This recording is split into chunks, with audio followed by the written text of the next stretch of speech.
खांख्रिखला फिथाइ। नोंथाङा खांख्रिखला फिथाइखौ जानो मोजां मोनोना? खांख्रिखला फिथाइनि गुनफोरखौ नोंथाङा मिथिगौ नामा? खांख्रिखला फिथाइयाव मोननाय माखासे गुनफोरा जोंनि देहानि थाखाय जोबोद मोजां। खांख्रिखला फिथाइयाव moisture, carbohydrate, protein, fibre, vitamin C, riboflavin, niacin आरो एस्कर्बिक एसिडफोरजों बुंफबनाय। खांख्रिखला फिथाइयाव एन्टिअक्सिडेन्ट, फ्लेभोनॉइड्स, फेनल्स आरो केर'टिनइड्स कम्पाउन्डफोरा जोंनि देहानि थाखाय जोबोद मोजां। लोगोसे खांख्रिखला फिथाइयाव मोननाय एन्टिअक्सिडेन्टआ देहानि खहा गोनां फ्री रेडिकेल्सफोरखौ गोहोम गैयै खालामनायाव मदद खालामो आरो खांख्रिखला फिथाइया अक्सिडेटिभ स्ट्रेसखौबो बाङाइ खालामो।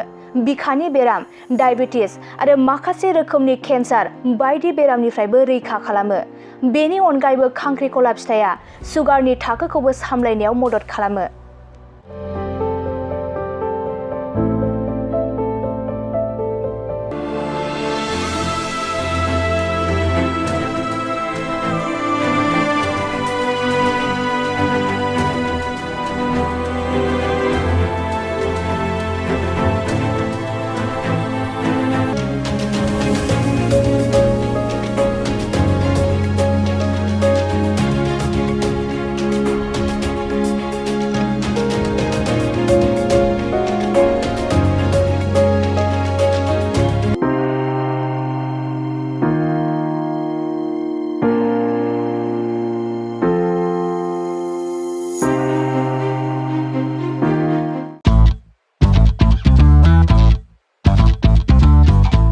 गोजोनथाव खौरां! नोंथाङा नोंथांनि गला एबा अफिस फसंथानफोरखौ जोंख्लाब-माख्लाब साजायनो गोसो गैया नामा?